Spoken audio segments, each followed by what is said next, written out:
All right. Well, good morning, everybody. Thanks for coming. Wow, Sunday morning on DEF CON. We're here.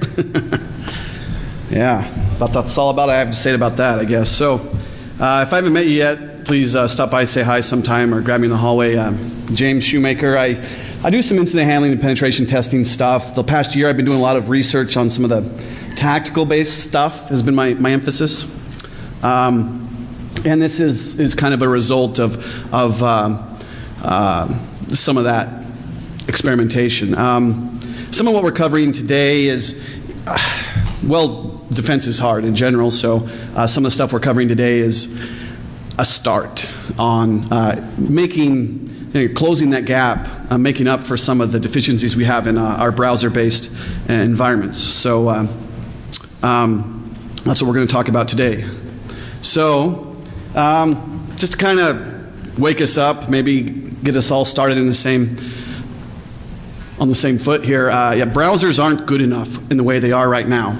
You know, generally speaking, or why they have extensions to fill in those gaps, right? We've got Flash players, we've got all these other rich content extensions in our browsers, and that between the two, they're incomplete and quirky because of the incompleteness, makes them even more quirkier, right? We have all these plug-in variety versions, things get complicated, and it really gets even quirkier because, well, all the web content we have is so customized, right? We have the HTML itself is all written maybe by hand, maybe by a broken editor, and then we have all the media on top of that gets delivered. So today we're going to be focused on two types of those problems that manifest because of that. Some of the attacks, or at least some of the attack components, we'll look at some techniques to do that. And then also, how can we regain some of that anonymity? We'll look at a few examples of some things that maybe are steps in the right direction to re-anonymize ourselves after some of the work that's been done in the past year or so, roughly. And then we'll introduce X06D, which is it's like pre-alpha version of a suite of browser-based defenses that we've been working on. But the goal of the project is to, get us close to, well, maybe we'll be okay. There's that 6-day window where we might have some issues, but within 6 days of knowing that there's an issue, we'll be reasonably safe. That's kind of the goal. We had to pick a goal, so that sounded like a good one, roughly a week. So overall, the stuff we'll be covering, it takes, let's say, 4 phases, right? To defend yourself against attacks, we want to sanitize the input to the browser. Say you actually were duped into clicking on something or browsing somewhere you shouldn't. Well, that input to the browser being half of the application, typically, is going to be a large portion of that attack surface, right? And you don't have much control of that from the server's aspect, right? You have no idea if it's a public site, who's coming, what they're going to come with, how nicely configured their browser is, what it's vulnerable to, and all those sorts of things. So to defend yourself in a browser on a public site, you might want to first identify what interesting code is showing up in the browser because, well, there's so many different combinations and encodings and complicated things that need to be renormalized down to something you can detect. This is why we can't take the classic antivirus signature technique and lean on it as heavily as we have on the host level inside of the web applications because there's so much custom things that we can't detect. Now, some of the things we can do, we've seen some progress, right? NoScript is a very cool tool. Lets us do a lot of awesome granular control of what comes into that browser. Rejecting tags, rejecting certain scripts from certain sites, even whitelisting sites. But it is somewhat limited, right? Because it is still not available for every browser, of course, and it's more, well, because it's so granular, it is more tailored to those of us who care to go in and manually do all these settings, right? We can't just set it and forget it. Not that I ever think that's a great idea for security concerns, but it's still something that would be nice for all those sheep that want to come to our sites, right? Or the ones we have to protect, to be able to give them something that will protect them without a whole lot of foot shooting, you know. Another portion is if we can anonymize the browser. Now, I want to separate out a couple things. That's why we have anonymized and randomized separately here. Sometimes people can confuse the two in our application here. But if we make the browser look more or less unidentifiable, at least indistinguishable from other browsers, then it's going to be less likely the point of the attack, right? There's not going to be a specific weakness in that specific version of the browser, or the enhancement to the browser like the Flash player is going to be less likely to be targeted. So being anonymous there would be great. Now, we could look like clones of each other, and that would be sufficient, but maybe it'd be more interesting to fake being somebody else, right? Using a browser fingerprint that somebody else had. You know, back in the earlier days of the internet, where we had, well, I don't know about the whole internet, but when we had the web, right, and Netscape went public, and we had a few browsers out there, if you can call them that, there was, you know, an interesting thing as sites try to detect, you know, hey, do we need to put this in a way Internet Explorer can display it for you? Try to detect your user agent, usually, to display it in a Internet Explorer friendly way versus, you know, the Netscape way. Well, that was an earlier way to try and identify things. Of course, there's easy ways to spoof that. The user agent string being controlled by the client, real easy to just fake that, and that's what they did to make our browser look like every other browser. There was the user agent forgers. One of the first reasons many people used Opera was because of that feature. You know, they can make it look like Internet Explorer, so they got the Internet Explorer version of the site. Another great thing now is to make your web browser look like a mobile device, because now you don't get the Flash version of the site. You get the leaner version of the site, right? Because the iPhone won't support Flash. So there's a lot of reasons to make yourself look like everybody else. But it's much harder than just changing the user agent string. But hopefully you see the benefit in that, as well as just, it would be sure nice to not just look like everybody else, but to look like that iPhone, to get that iPhone version of the site. And then when we come to randomizing stuff and applying this as a technique to defend ourselves, this is more of a strict privacy kind of concerns, right? Where we don't want to either reveal our behavior, or we don't want to be singled out for anything in particular. There's a couple of ways that we can do that in general. We can groom our history so that it looks like everybody else. It's kind of similar to the anonymizing, but here it's more for the behavior. So we, in the background, go to those top 500 sites from Alexia in the background, so that if someone's watching on the wire, they see normal traffic to Facebook and all these top 500 sites. A little harder to fingerprint that, oh, this IP address is very specific and unique, because, wow, you've got to wade through all this other traffic that is typical. Creating that, raising that noise level, creating that line noise.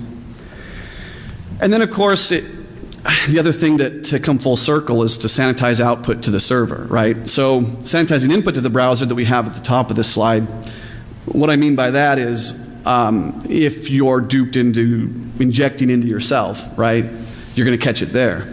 Like a classic cross-site scripting attack, or maybe you clicked on a phishing link and you're sending something in your own browser. Sanitizing output to the server, you know, maybe your browser's vulnerable as it displays things, as it renders the HTML is where the problem happens. So it's nice to be able to deal with both the input and output in that way. Now the ways we can defend against that is, of course, we might be able to do a signature detection, but again, that's complicated and hard because we have to renormalize the code, right? If it's a script tag that's modified, we have to detect it in an unmodified version. So we have to renormalize it. And the trick is really different browsers normalize it differently, you know, take different priorities in recombining code. So the other way really than detecting it is to try and neuter what looks interesting by just translating it, just kind of munging it a little bit so that it is less likely to work precisely how the attack was constructed, somehow converting it.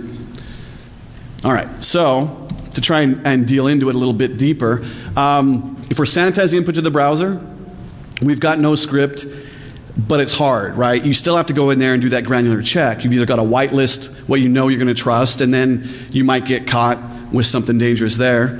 What are some other options? Well, maybe we could actually vote on what is allowable or not, right? Have more of a peer-based evaluation of what is good content. In concept, that sounds pretty scary. I don't know about you, but when I look out and see my peers, I don't know if I would trust them to dictate what I put in my browser. But maybe that works for all those sheep out there. Maybe. I don't know if I want the next Farmville plugin to be whitelisted, but you know, it's an interesting idea that maybe in certain organizations it's okay. Especially if you make the voting system a little more, well, you engineer the voting system to take advantage of it. For example, the vote is prompted to be, should you or should your coworkers be wasting your bandwidth watching these videos on this site? Yes, no.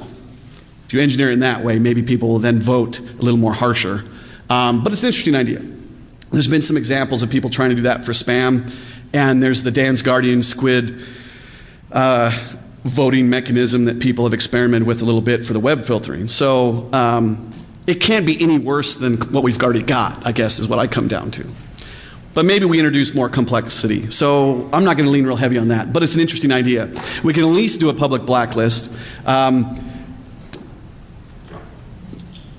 but it's a hard problem.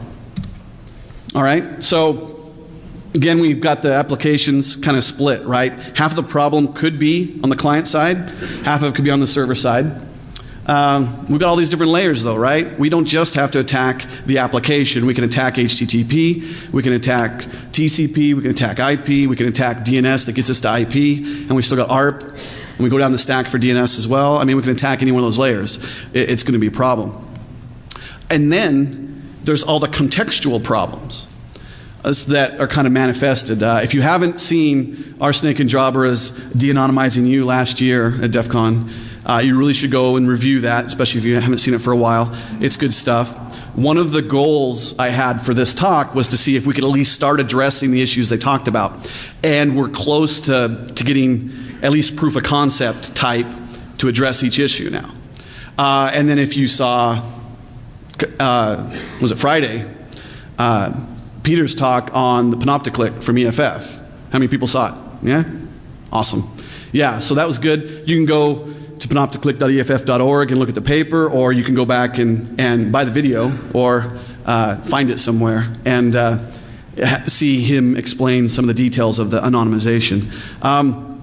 We'll be looking at a couple of things that are very similar, but for those of you who haven't seen it, the idea is that there's all these different bits of information that can identify your behavior or your browser.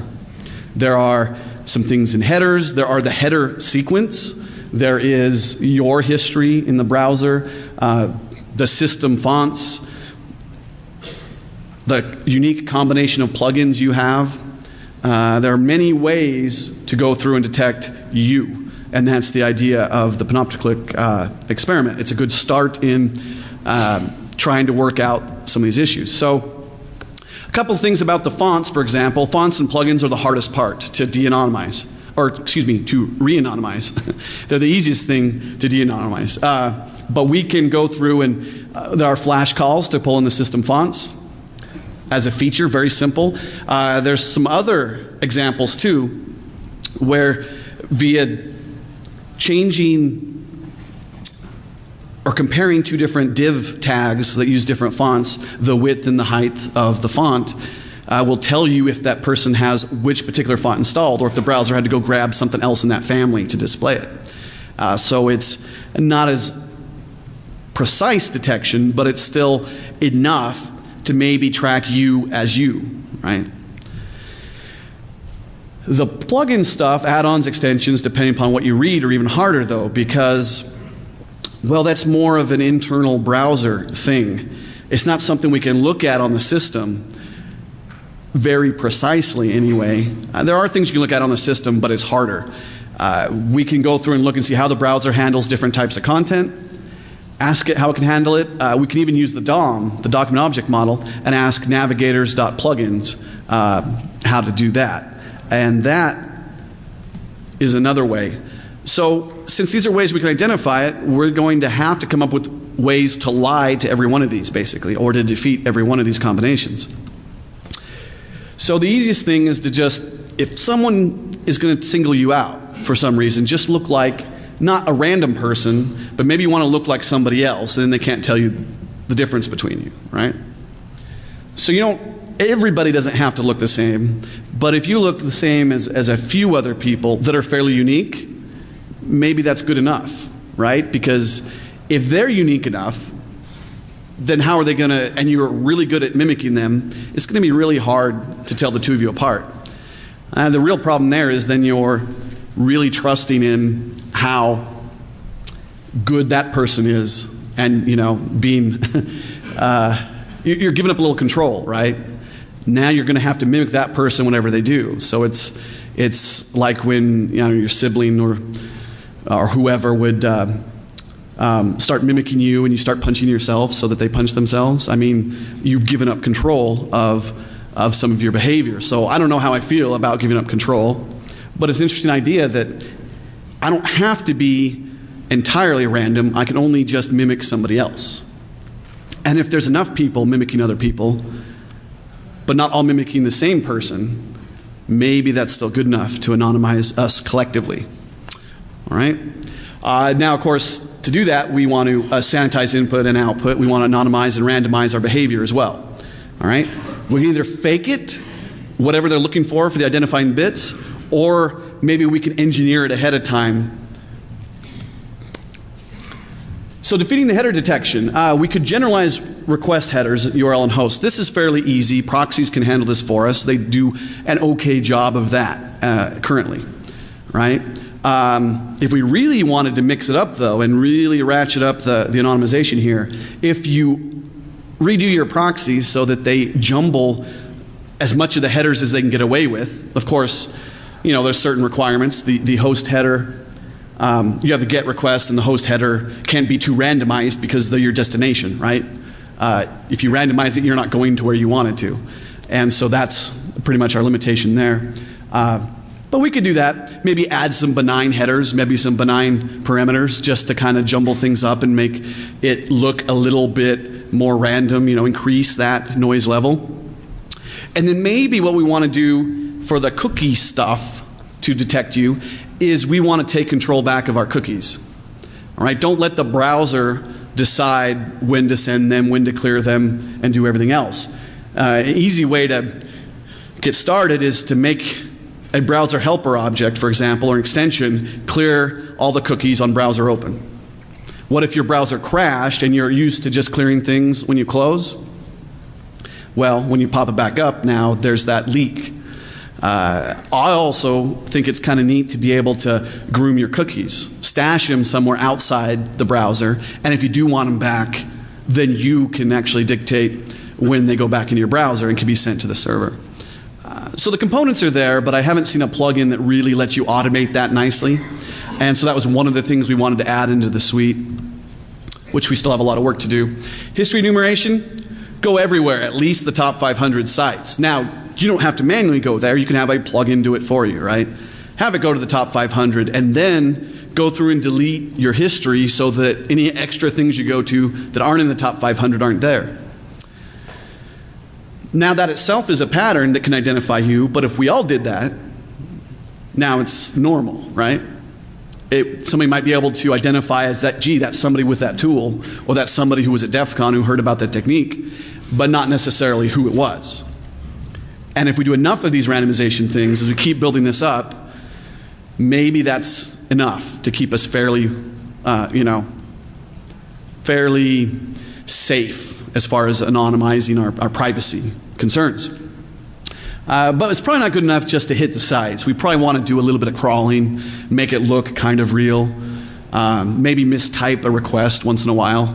to really make it look like, both from the wire and from a media analysis standpoint, that maybe one might even call it anti-forensics, that it wouldn't look that weird on the drive, right? Font detection is tough, though. Basically, because of the wonderful things that Flash lets you do, it asks for fonts. Or it's easy to ask for fonts, I should say. Now we can take something and make our own Flash engine, use the JavaScript Flash interpreter that exists, and throw out that. But it's harder. Now at least we can fingerprint, that people have done something to try and block the Flash, call it the fonts. So we could do that. I actually prefer the idea of just changing your environment. So if you start with a virtual machine that has a clean install, then you have less font moving you have to do, but with no extra supplemental fonts installed that come with your third-party plugins, there's not going to be much to fingerprint. You look like a generic XP Service Pack 2 or whatever that never got any plugins, never got any third-party Acrobat installed or something like that. There's a huge cost, though, that takes us time. If we're downloading these randomly from an archive and uninstalling them randomly, that's going to take time. But it is possible to randomize those system fonts, even locally, with just a outside the browser tool, right? But I like the idea of being able to create a snapshot. So let's make a snapshot of Acrobat 6 and Internet Explorer 8 and whatever, and then that'll be a signature. And then you can groom your browser to look like that. I think that would be the way to go. But the problem is we've got a lot of work to do. We've got to collect a lot of different signatures that way. So that's one of the reasons we want to start the project, is to start collecting those signatures so that people could pick and say, I want to look like this combination of fonts. Some technical details on it. We can use a couple of ways here to detect some fonts. Defeating it, well, we can munge those calls. We can go through and just break the call so that it doesn't answer correctly, doesn't even call it correctly. Or we could even catch the response and make it lie. And there's actually an example at the end in a screenshot of how we can do that. The JavaScript way in the same way, right? We can catch it, or maybe it's better to create benign fake fonts. I wouldn't say it's better. It actually slows down your machine greatly, having tried this. But if I have a font that's every single possible realistic combination of width and height, then you can't really distinguish me from another me that has the same benign fonts. The problem is the system really slows down when you put a lot of fonts on. And so that's not as realistic, but maybe we can at least fake the common ones. So a couple ways to do that. We can just move things in and out. That's okay. We have a little registry shenanigans we got to perform, but it's possible, especially if you really are concerned with your privacy. Maybe in your situation that works for you. It would be nice to have the option, is what I'm saying. And then there's some similarities between the font and the plugin detection that we have to use to try and get around things. It all comes down to if we can either create a normal fingerprint or throw out what we have to become normal. That's probably good enough to get around the bulk of the identifying information that tools like Panopticlick have proven it's easy to do. Now, if we're jumbling these things around as we're doing it, that creates a lot of complications, so it's a concern. And it gets even harder as browser things change, right? As plugins change and as Adobe writes a new function for the next version of Flash that does the same thing the other ones did in a differently broken way, now we've got to do that one. So it's problematic. Now specifically with those plugins, what's the problem? I mentioned if everybody else normal becomes bad, right? I don't want to now look bad necessarily, but maybe I can do fake plugins. And it's actually not that hard, not as hard as I thought anyway. We can register CLS IDs in the registry for Windows folks, and then we can do MIME types and redirect them to benign plugins that do nothing. just to make it look like we have those. Again, creates a new pattern though, because if you have a page that does the fingerprinting that tries to actually use those plugins, like, hey, do you have Windows Media Video streaming? And you say you do, but when you run the Windows Media Video that has a JavaScript call, an embedded script that goes and does something else, and that behavior never happens, obviously you don't really have that. But again, if enough of us do it, if there's enough people that have that fingerprint, then we all look the same as that set of fingerprints. Okay. And that has less of a performance impact than the font things. It can be tough to fake, but it is possible. The real problem is in the plugins always updating and changing. So now we have to fake every plugin version that comes out.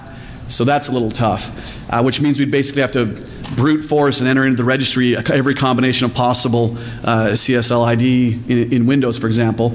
And maybe we can just not do everything because of that problem. Maybe we do the top 100 of those plugins, top most 100 common ones. And maybe that's good enough. And of course, Safari and Opera don't have that many extensions and plugins. At the time I wrote this slide, there wasn't that many, but we can at least make it look like you have that many. And maybe that's good enough to remove some of those bits of identified information. Other things. Now, with exploiting, like a classic pivoting, I say classic, like one of those beautiful pivoting attacks where you make the web browser scripting language do the port scanning for you, or some other enumeration like making an image link to a UNC path on the network where Windows networking goes out, tries to look for an image. If there's not an image at that IP address locally, then that machine might not be up, depending upon how it errors, you know, is how some of that works. But these are problematic because proxies that are out there that are available to us only capture HTTP, HTTPS, FTP. They don't catch these extra things that Internet Explorer added in, like Windows networking, the res call to pull in different resources from DLLs. So we have to think outside of a proxy. We have to either hijack the system or the browser itself. Hijacking the system's kind of tough because we need visibility into what the browser's doing. Turns out that the browser helper objects are perfect to, well, perfectly positioned anyway to deal with this. All right, we can hijack the scheme that call to the resource. But true anonymity is going to be tough. We're not trying to do that. We're just trying to get a little bit of privacy, right? It's like the privacy a bathroom stall door gives you. It's enough privacy to get your business taken care of. Well, for most of us. So, I'm trying not to let my imagination run wild. Sorry. A little too much caffeine. So, in our defense, if we can hijack everything that the browser's doing instead of just those schemes with a proxy, which we can do, then maybe we'll be in good shape. For example, this at the bottom is one thing you can try. It happened to work on my Windows 7 box, so it still works on IE8. But you can go through and at least tell a little bit about the system, you know, what version you have. Here it's local, but I can still maybe try to do that over the network. Well, defeating stuff over the network isn't terrible. It actually is a little easier than I thought. If you've never used proxy chains or Proxifier, you should try it. It's a little weird to wrap your mind around sometimes because the documentation's a little bit limited. But the whole idea is we can take something in any TCP or any network traffic it does, send through a proxy even though it's not proxy aware. We're wrapping the application in something that is proxy aware. That actually works pretty well for catching other things the browser does against your network. All right, an example here that I have is actually a little code snippet from the project, from the X06D inside of JScript. We match on RFC 1918 private IP addresses or the loopback start, and if that's there, we override it. But we don't just deny it, we send it somewhere. We send it to a null routed IP that This is actually the one that Code Red used to denial of service the whitehouse.gov site, but it didn't use the DNS entry, it used that IP address, so everybody just null-routed it. Well, we can all, I hope that's not reissued to anybody, but we can all just send it somewhere. And then the timeout stuff that the AJAX calls or whatever happens, it's still going to time out, but it'll all time out the same. All time out the same. We're removing that pattern. So we're kind of neutering the payload. We're not running the payload. So we don't have to catch the whole payload. We're just making it go somewhere else. Again, this does lean heavily on normalizing that IP address. This is only the normal IPv4 format, right? What about the octal format or decimal format of the IP address? So we want to catch those too. But it's a start. You know, this is, I can only fit so much on one slide. So that helps some of those payloads. We can catch it outside, even if somehow somebody figures out how to make our browser not go through the proxy, we can have the proxifying process capture and send it through there anyway. All right, that does, if we're black holing the IP address, that takes care of that. Now the real problem though turns out that, well, stuff back to yourself is still problematic. If it goes back to localhost, a lot of things don't get captured.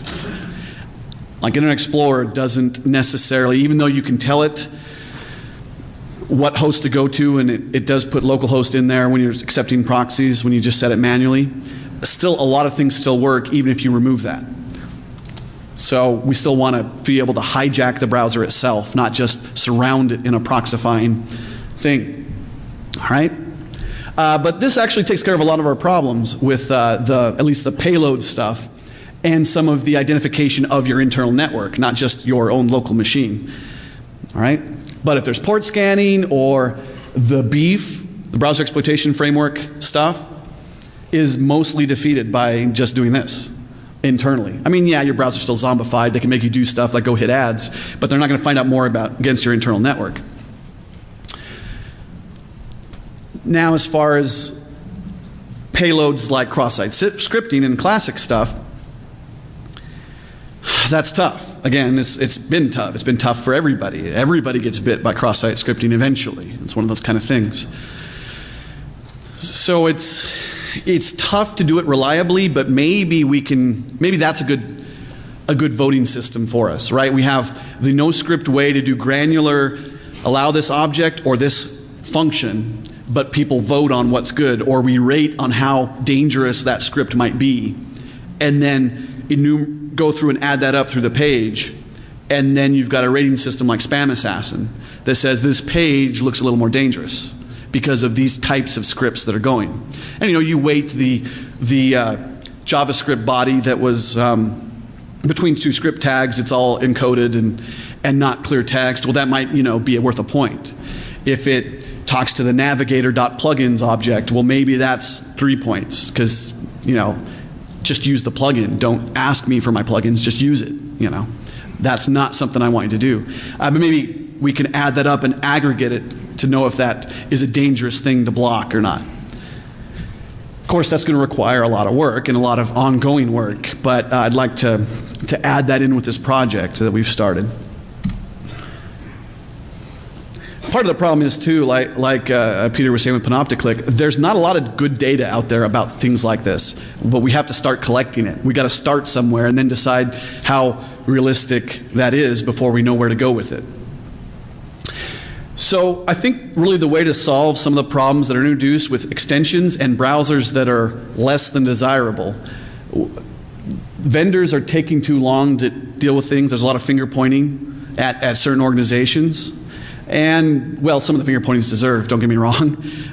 Certain people are more fault than others, that's for sure. But until then, it's nice to be able to defend yourself. So between a browser extension or browser helper object and a proxy, we can really increase a little bit of safety. We can't take care of everything, but we can really take back control of our desktop a little better. So the suite we're doing, we're hosting it at SourceForge. It has everything we can is actually done in JavaScript to make it injectable.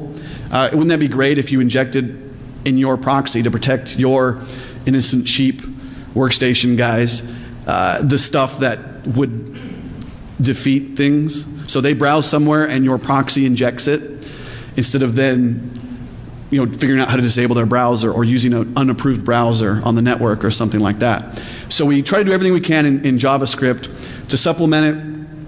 There are browser helper objects that give you the visibility into the browser itself.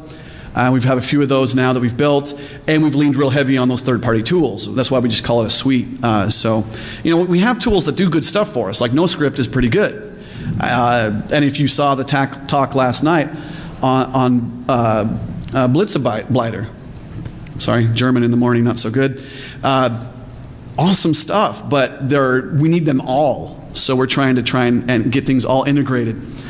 All right? If we combine that with a repository of signatures, then we don't have to be completely anonymous. We can just look like everybody else is that. All right?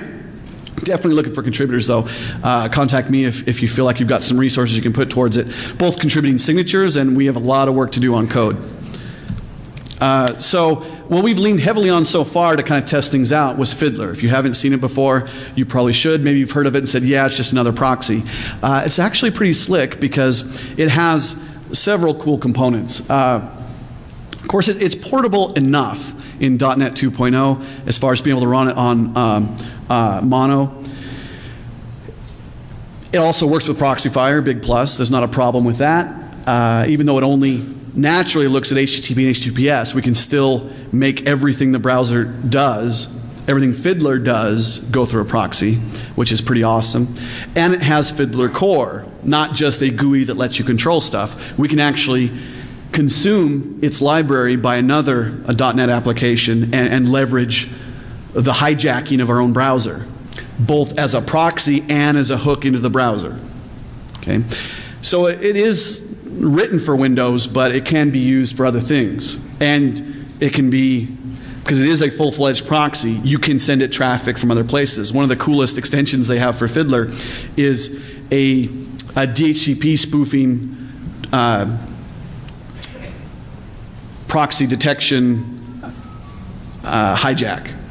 It's an extension for Fiddler that'll go hijack the DHCP and tell people where the proxy is for the automatic detection. Pretty slick. But you can get it. You can get the source code. Lots of cool things happening. 2.3.0 was released on, what was it, Wednesday, maybe Tuesday.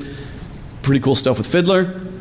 What are we looking at doing? Well, switching from the classic antivirus signature detection stuff more towards fixing what the browser should be doing anyway.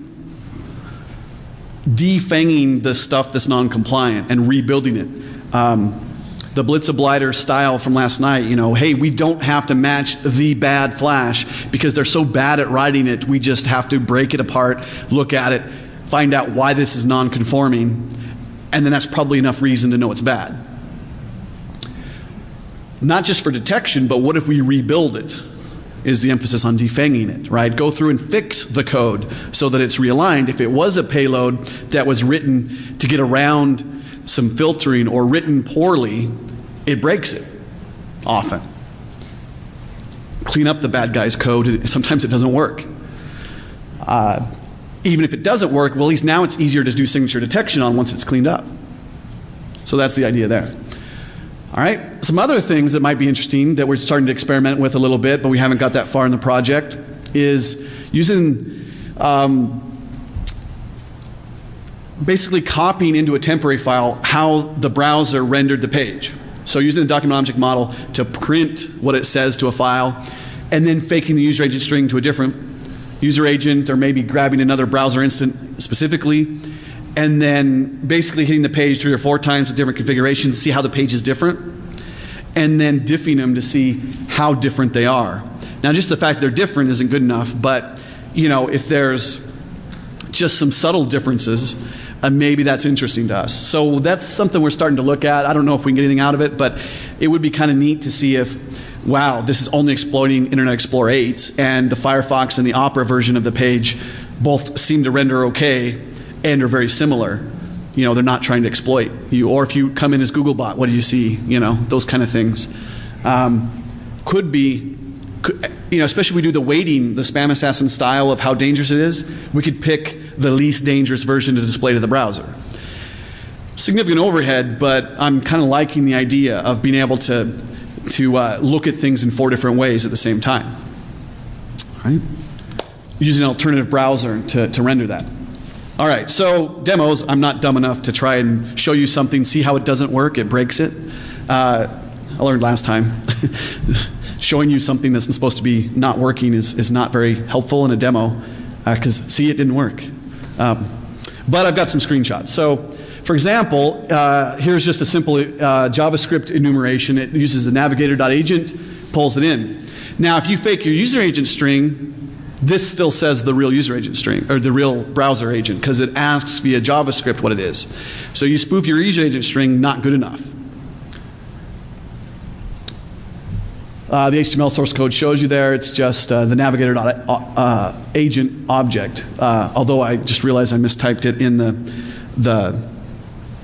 left-hand side of the equal sign. Navigator.userAgent is correct on the right-hand side. Once we've injected our custom JavaScript kludge, which it is, I'll admit, not perfect, but hey, it's good enough. It's better than what we have. It sees that, fakes it.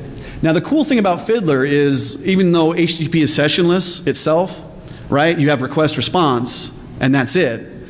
The application depends on things like cookies or session IDs to tie them together. Fiddler does its own session mapping to request and response. It says, this is the response for the request I just sent. And that gives it visibility to what request it sent. So it grabs what user agent you spoofed and responds and just directly inserts the string there.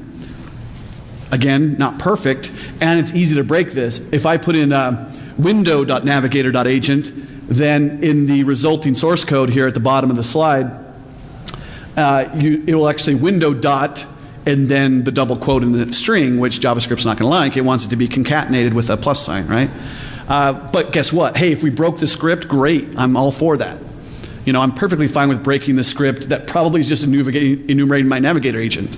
I don't care. Client side, my agent knows what it is, right?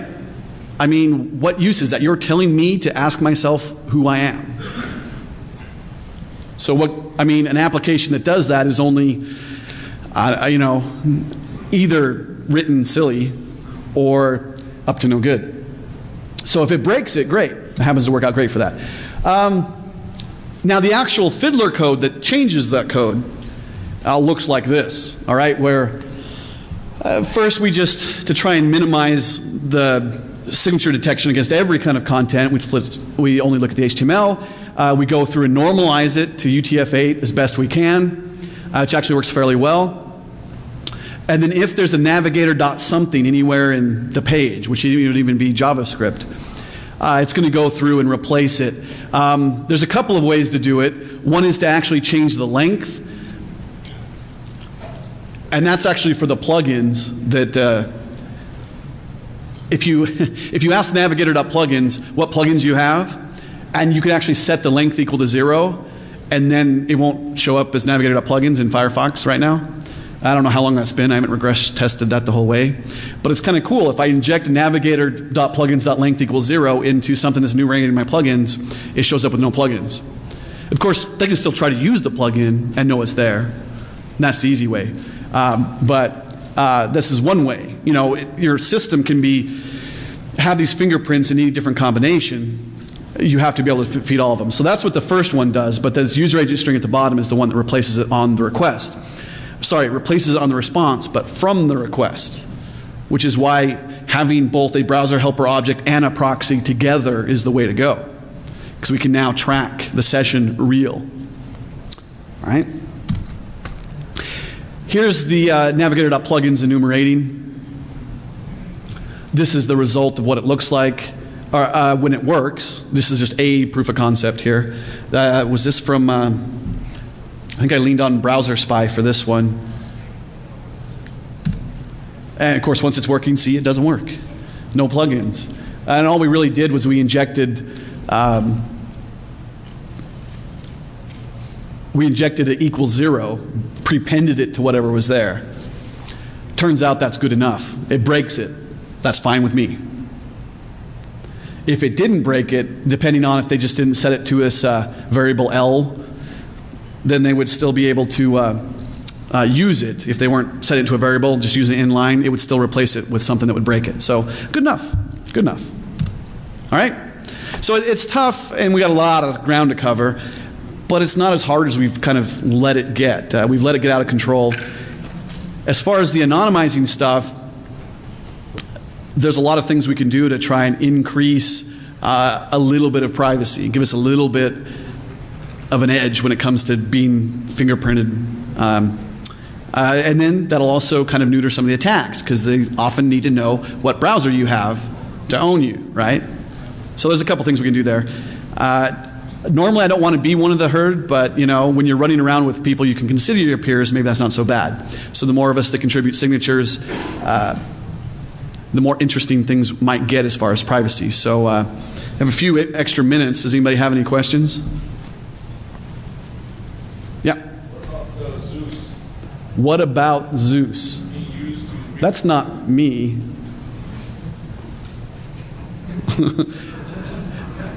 That's always my fear, but I can prove that's not what my laptop has on it.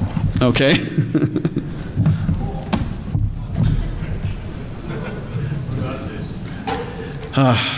What about Zeus? Well, what about it? What do you mean? Oh, redirecting the stuff. Yeah, we can totally hijack redirects. The problem as experimenting with it, hijacking redirects, is there's a lot of them in a lot of applications. The way that it could help, which I don't have it specifically yet, but if we manipulate the redirect slightly, and see, the nice thing about having the proxy too, especially when you're talking about a whole network of machines that you're doing this for, once you've scanned it or at least weighted how dangerous it is, or okayed or whitelisted, you can cache it, right? So the bait and switch stuff, as far as redirects, like it's clean there, is you'll save that. Redirecting financial accounts. Redirecting from, yeah, especially the cookie, what do you call it? Cookie escrow. And anything that would be a cross-site request forgery, as well as redirects. If you're controlling the stuff that's used to keep track of your transactions, to keep track of your sessions, instead of the browser automatically following the cookie HTTP only expires stuff, you get control of that. That could help. I'd have to look at it again though to see, because we've done a lot of weird things in the last month. I'd have to look at it a little more closer, because you know Zeus changes every couple of months. Yeah. What about using scores from JSLint or Kaha, the Google safe script, and looking at how the scripts change from that as a way to do automatic ranking and not depend on the farm build load? Yeah, using other signatures would be good. I didn't like any of the ones I looked at. Oh, sorry, yeah. The question was, what about some of the, if I'm going to rephrase it slightly, what about some of the other projects out there that do weight how the dynamic aspect of a script and how, you know, maybe even potentially dangerous it is? Is that close enough rephrase or? Sure. There are other metrics we can use to help us rate how dangerous it might be, besides just people voting on if it's dangerous or using very granular things. The ones that were out there, I didn't get a good feel for. I don't know if it was just I woke up on the wrong side of the bed, but the ones I looked at other work that had done that didn't really look that good to me, but I don't know. Maybe I just looked at it on the wrong day. Yeah.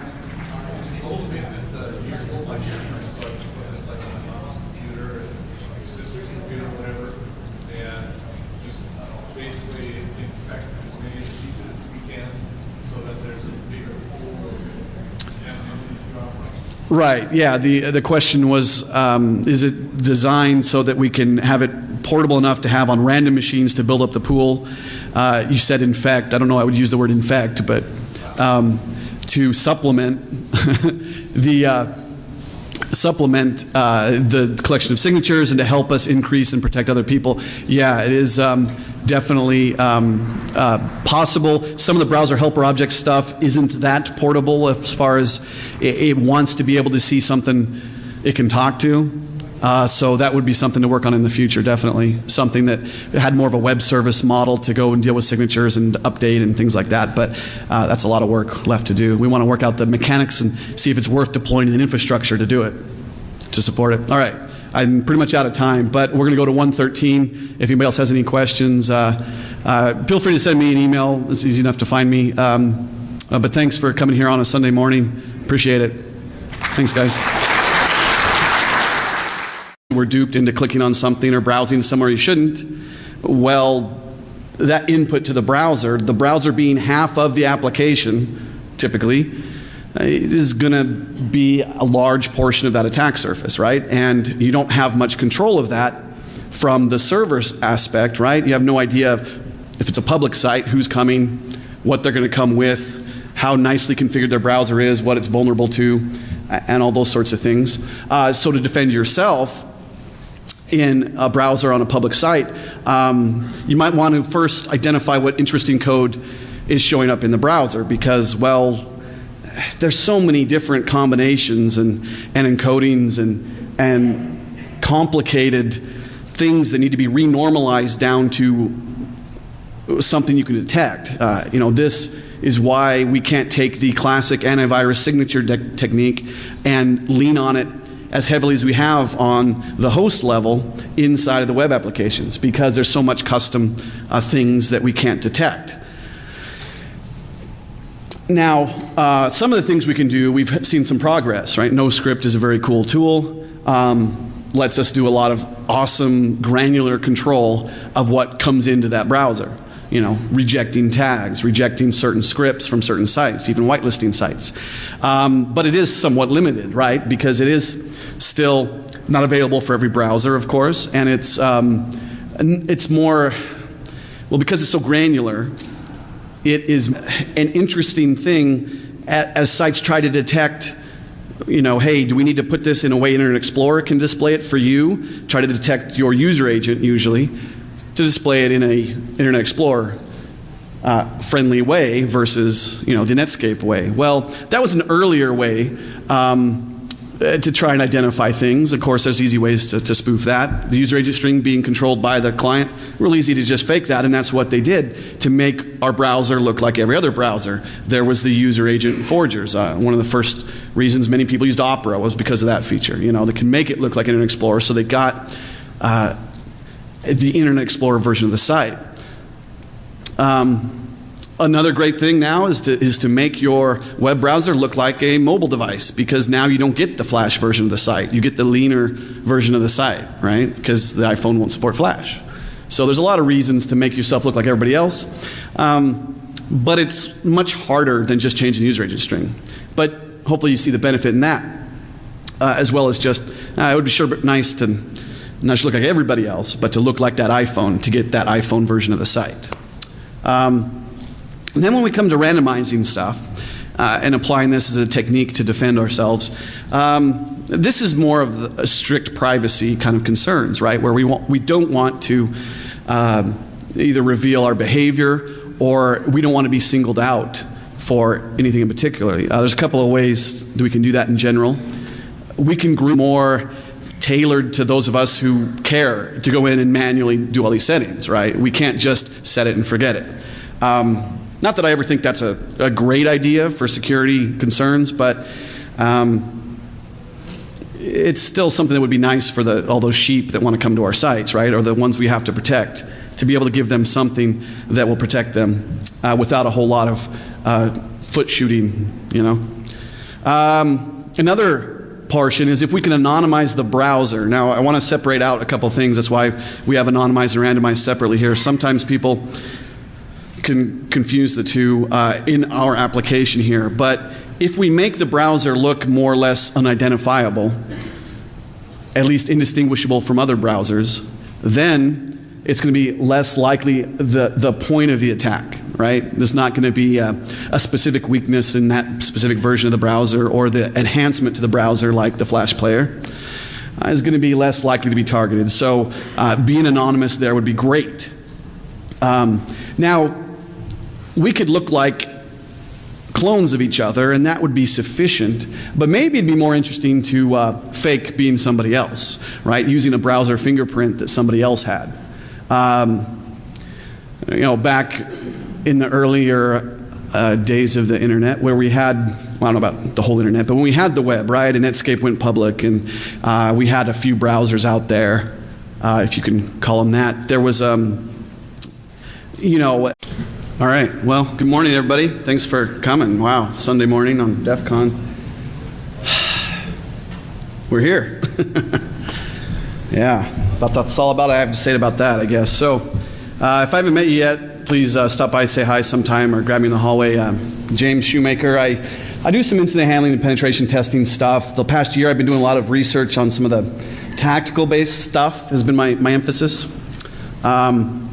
And this is kind of a result of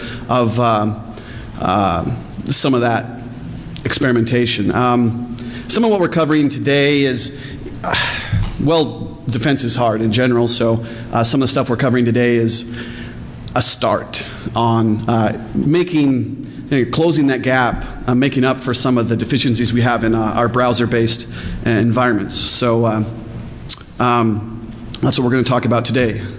So just to kind of wake us up, maybe get us all started on the same foot here. Yeah, browsers aren't good enough in the way they are right now. You know, generally speaking, or why they have extensions to fill in those gaps, right? We've got Flash players, we've got all these other rich content extensions in our browsers, and that between the two, they're incomplete and quirky because of the incompleteness, makes them even more quirkier, right? We have all these plug-in variety versions, things get complicated, and it really gets even quirkier because, well, all the web content we have is so customized, right? We have the HTML itself is all written maybe by hand, maybe by a broken editor, and then we have all the media on top of that gets delivered. So today we're going to be focused on two types of those problems that manifest because of that.